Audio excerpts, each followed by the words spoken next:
The following is a presentation of Muddy River News. Good evening. So good to be here with you again. My name is Amy Lannert. I am a judge on the Illinois 4th District Appellate Court. I was assigned to that position a little over a year ago in December of 2022. And that was by Supreme Court Justice Lisa Holder White and her colleagues on the Illinois Supreme Court. And I am absolutely blessed and humbled to serve in that role and serve you in that capacity. I have to tell you, it's a district now of 41 counties. So it is that small space between like St. Louis and the Wisconsin border. So I'm very excited to be here in Adams County, where my husband and I, Matt Schmidt, where we live here in Quincy. And so I will tell you, you can't do this without the support of your family, because it's one thing to say you're going to run for an election to keep your position. It's another thing to say we're going to run in 41 counties. So I want to say thank you to all of you that help circulate petitions. As was mentioned, I've got some signs by the door. I will also mention just a couple of quick things. Supreme Court Justice Lisa Holder White will also be on the ballot, and as will Justice Gene Doherty. He's from Rockford. He is also running for the 4th District Appellate Court. We are not running against each other, so you can like him too. But I thank you once again for the opportunity to be with you this evening and just leave you with a couple of thoughts. I've served as a circuit court judge since 2016 in the 8th Circuit, which includes Adams County, and now on the appellate court. And one of the things I just want people to know is that, I feel blessed and honored to have this job. And it is a job of service. And I think it's important that you know your judges at every level, including the trial court level, the appellate court level, and your Supreme Court judges. We're really making an effort to connect with those. And the other thing is that I take that oath. When you're appointed or assigned as a judge, you take an oath to uphold the Constitution of the state of Illinois and the United States of America. I take that oath very seriously. So I thank you again for allowing me the opportunity to be here this evening. Thank you.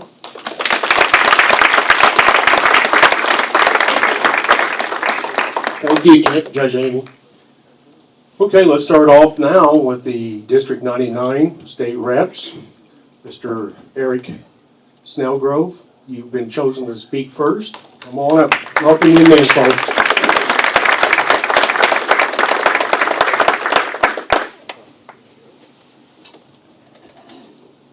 Eric Snellgrove.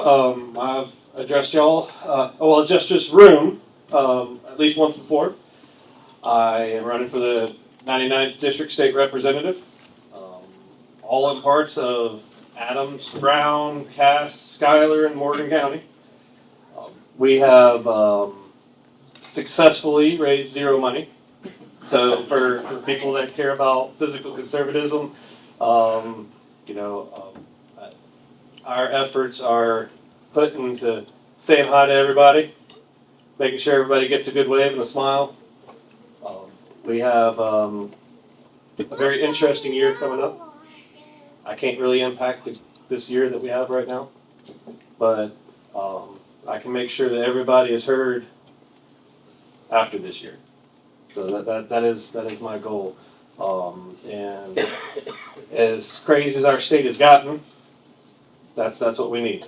We don't need to be quiet. We don't need status quo. We need to make sure that everybody is heard, that good church people are being heard, and politicians are doing what they say they're going to do on the weekends during the week.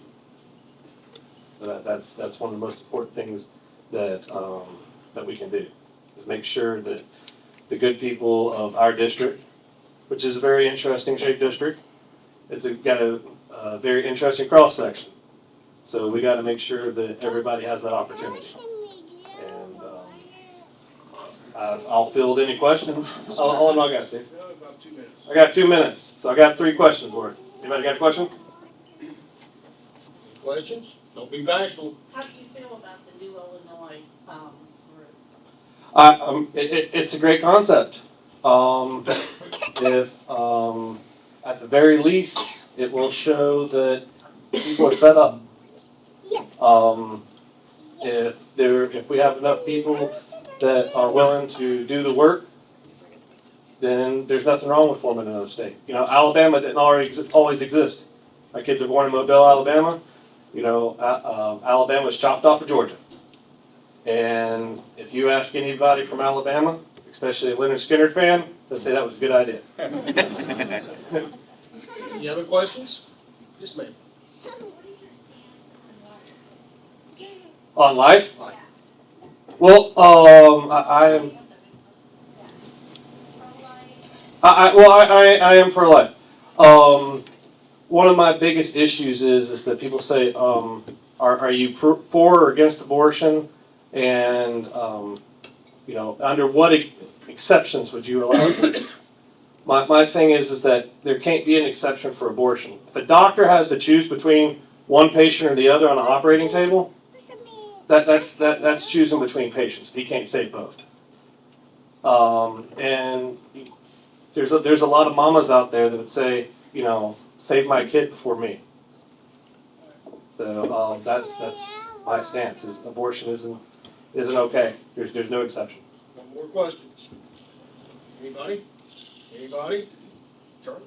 What was it that caused you to want to run? That's a little complicated. The short answer is that I felt that my voice and the voice of my community wasn't being heard, and that we had state laws coming up that weren't really acceptable. And when we have politicians that don't stand up and voice an opinion one way or the other, then it takes the voice away from everybody. So I can't guarantee to represent every household to the way their values are, but I can guarantee to take everybody's voice to Springfield and make sure they're heard whether I agree with them or not.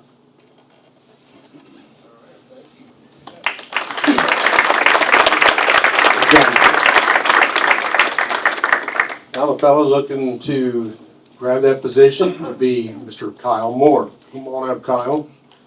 Thank you, sir. Thank you, Steve. Thank you for the invitation. It's an honor to be invited back. My name is Kyle Moore. I'm the current president of the Great River Economic Development Foundation. A little bit about me personally. I recently got engaged, so going through some wedding planning now. I did not bring her. No, she's working tonight. But so it was a very interesting time in my life. But you know, I'm almost a lifelong resident of the city of Quincy. Born here, moved away to go to high school, and then moved back and started working for my family business, eventually becoming a co-owner of that, more stores in town. But I was always interested in trying to make our little corner of the world a better place. And so I started getting active in the community, was on the board of Adams County Right to Life, on the board of the West Central Illinois Big Brothers Big Sisters District, and also very involved in my church in the United Way. Like many of you here, I've always kind of enjoyed the political process, and in 2009 decided to run for the Quincy City Council. I was fortunate to win that race and really concentrated on a few things. First, transparency, placing the city budget online so everybody knows where their city dollars are being spent.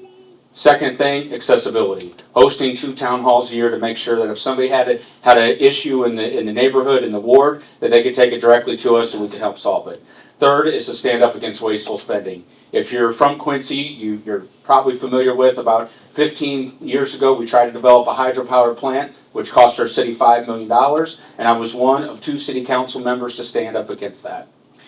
I then decided that there really wasn't a lot being done to make sure that Quincy could be a better place for our children and grandchildren, and decided to run for the mayor of the city of Quincy. The citizens of Quincy and God blessed me by winning that election. And we try to just practice good government. First, making sure that our budget was balanced, to not overspend more than what we took in. Second, to start saving more money. So we took our savings account from $1.5 million to $6 million. And I should say that we passed the first balanced budget since 1999. Very proud of that. We also, of course, dealt with some of the things that got through our way. We had fires, we had windstorms, we had floods, and we came out of that better. And of course, then we also stood up to politicians who wanted to close our Illinois Veterans Home, and now we have a new $260 million facility that's being built. Like many of you, the last few years, I've seen what's happened in Springfield. I've seen some laws that were passed in the middle of the night with little to no input from stakeholders. Safety Act, we all know how detrimental that is to law enforcement. We have a state representative that is no longer state representative that passed free health care to illegal immigrants at the tune of originally $2 million to now that program costs us $800 million a year. Lastly, we just saw it this week where we actually had a state representative say that it would that law enforcement could no longer pull people over if they were speeding or had an expired tag. So we need representation in Springfield who will stand up for that. We need representation that will be your voice. Listen, we are in the minority, but just like Randy and I talked about this at the table, we can and we do have the power of the media here in West Central Illinois, and we can stand up and say when wrong's being committed in Springfield. So it would be an honor if I had the chance to serve you again. Of course, I'm around, I'm accessible, and I will continue to do so. So thank you for having me here tonight, and wish you all luck. Thank you.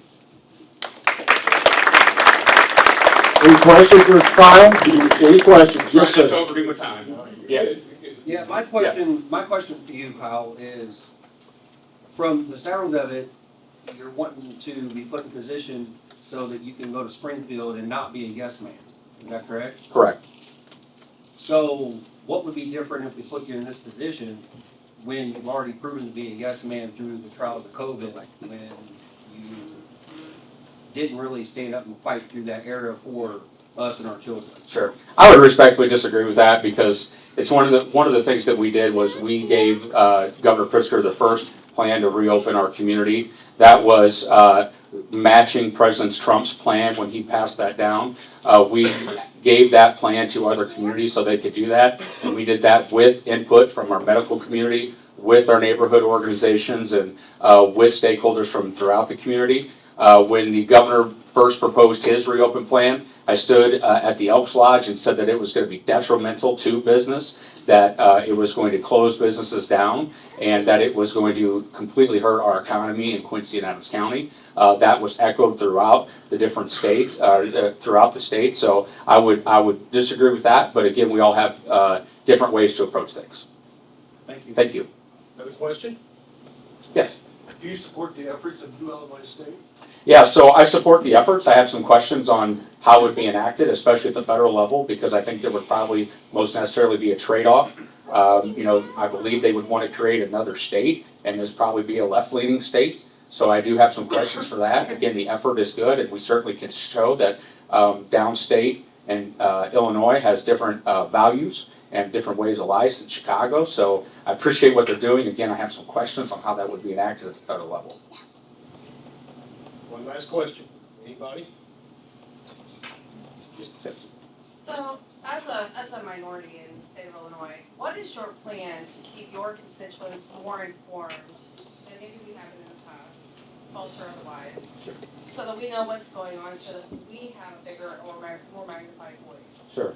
I think when it comes to making sure that everybody has a voice, it's being present, making sure that you know that at the Tea Party, the state representative is going to be here when you invite him or her, and can show and tell you what's going on in Springfield. I'll continue to have town halls. I've done that before in the past, where people can learn what's going on in Springfield and throughout the state, and then voice their concerns or their opinions for that. And then I've always believed in accessibility. When I was an alderman, when I was mayor, people had my email, they had my cell phone. I believe I got back to most people that I could, so it's just continuing to what I did before.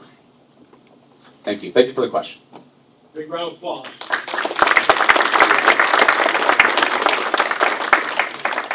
Okay, let's change gears now. Let's move to Mr. Todd Eiler, who's a candidate for Adams County State's Attorney's Office. Well known and liked in the community. Thank you, sir. I'm good, thank you, Steve. Thank you for hosting this. Thank you to the Quincy Tea Party. I'd like to think that I'm no stranger here. I've been here often, and you've heard me speak numerous times. So I will spare you my bio and spare you some of my positions and the issues that I want to address or attack when elected. I'll be happy to talk about that later if somebody wants that. But what I'd like to say is it's just great to be here, and it's great to see a room full of people like this. This is where it starts. In our country, in our state, nationally at state level, and even locally, we need to do everything that we can. And it's like people like you that are here, or with people like you that are here, that we can make that difference. And we need to stand up, and we need to do as much as we can in the state of Illinois, because we are a mess right now in this state.